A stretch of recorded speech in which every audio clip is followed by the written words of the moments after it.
Sam Melia is finally out of prison after serving just 10 months for distributing stickers that said things like, "It's okay to be white," and "Massive immigration equals mass grey." The state threw the book at him and raised £80,000 from supporters, and the state planned to make sure he missed the birth of his own daughter while being locked up. Now that he's out, and he has now released a new book about his time in prison, though it seems not as bad as we thought, even in the live stream of when he was talking about his time in prison, and as well his mention of his new book. You see, here's the thing that's really is making people's eyebrows bend upwards. Matt Curley has been making some contradictory statements about the case, distancing himself and Patch's alternative from any national action ties, even though the prosecution openly tried to pin it on Sam Melia's alleged connections to that group. This wasn't really about the stickers, actually. In fact, it was about trying to link him to national action and crush organised nationalism.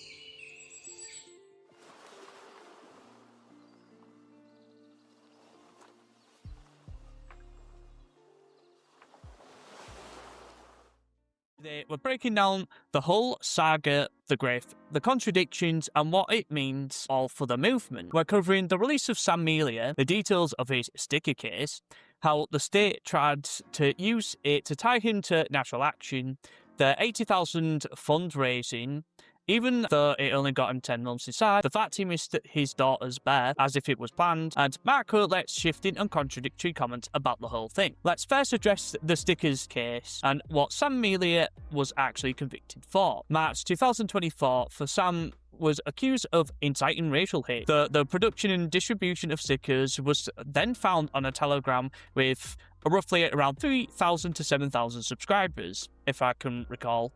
The stickers had slogans like "It's okay to be white," "White lives matter," "Mass immigration equals mass grey," and other direct nationalist messages. He didn't even hand them out himself.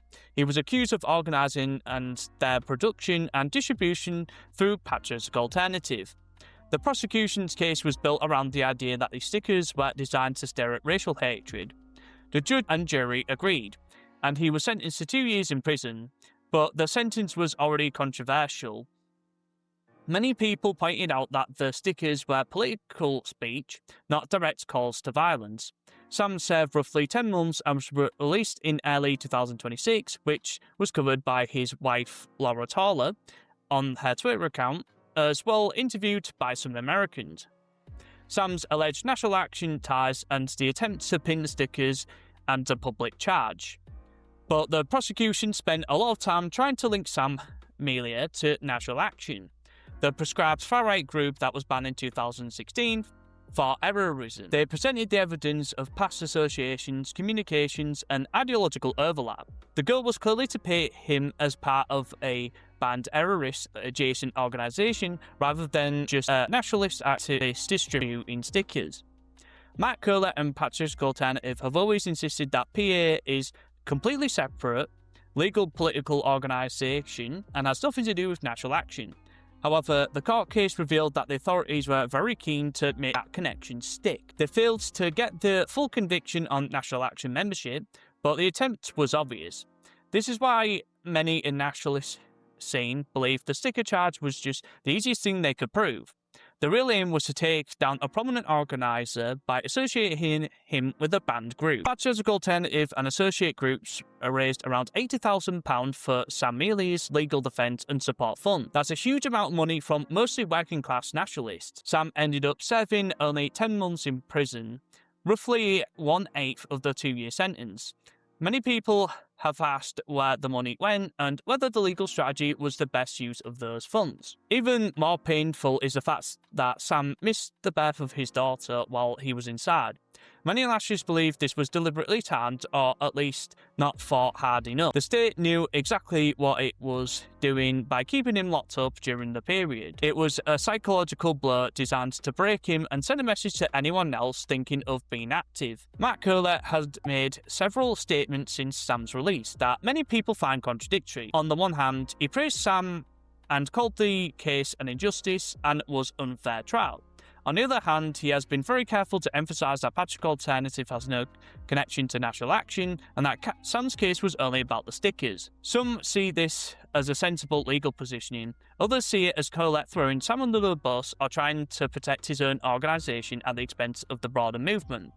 The contradictions have left a bad taste in a lot of mouths, especially among people who donated the fund and expected more united front. It highlights the ongoing problem of ego, legal caution and infighting that has plagued British nationalism for years. Now that Sam Melia is out and released a new book, the book is important because it gives his start of the story and shows he hasn't broken by this experience, which is a good thing. So anyway guys, hope you enjoyed this video about me talking about Sam Melia's case again. I know I covered this a couple of months ago when he was actually convicted around last year.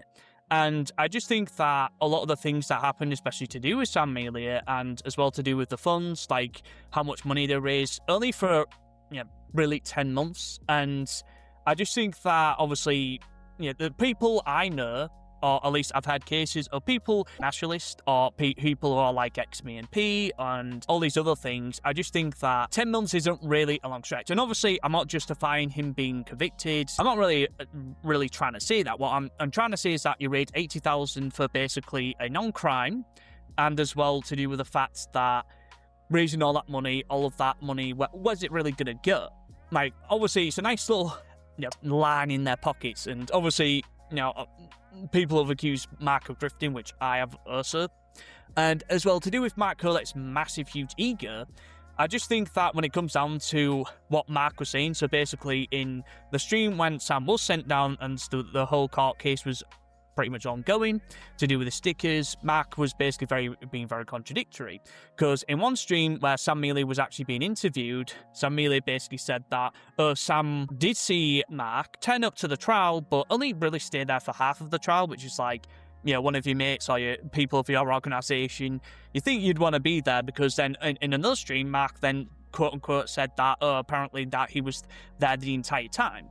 So obviously, it's a bit of back and forth, because then he would also contradict himself and say, the case was like a complete farce. And then another time he said, well, it was actually fair trial. And then there was the whole to do with the prison stories, because apparently he was actually in a prison in Hull.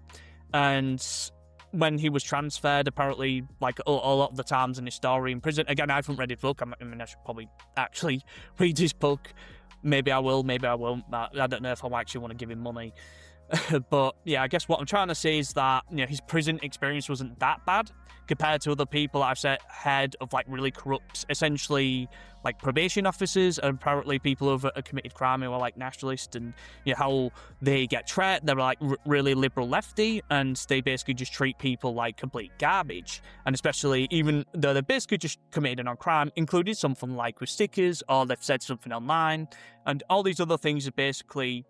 I see all this draconian behaviour come from all of these big, massive institutions, and especially how the state treated Sam. And I think that the problem with Sam is that he can't see through Matt Colette's whole, like, Hitler sympathy, and he never really wanted to attend Patrick's Alternative to become a political party. He just basically wants to use it to just line his pocket or pay for his mortgage. And obviously that's my opinion, but I just think when it comes down to Mark, he's probably got a lot of other people sent down. I won't name names. And I just think that when it comes down to someone like him, he just needs to see past his massive ego. And especially with other people who left PA for Homeland, as I'm going to talk about in another video, is that because of his raging ego, including us or someone like Laura Tallers. And because of that, if you speak down to people in your organisation, I just think it's very disgusting and toxic behaviour. And apparently Mark's ego has just been so completely massive, especially back in the BNP days. Even then he was a home wrecker.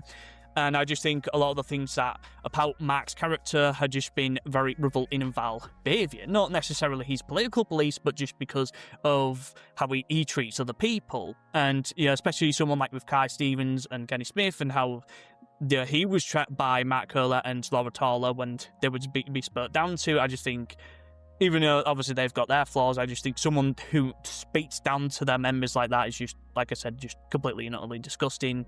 And just, like I said, toxic behaviour. And as well, if you want to go and link in the description with links to my other channels and my Discord as well.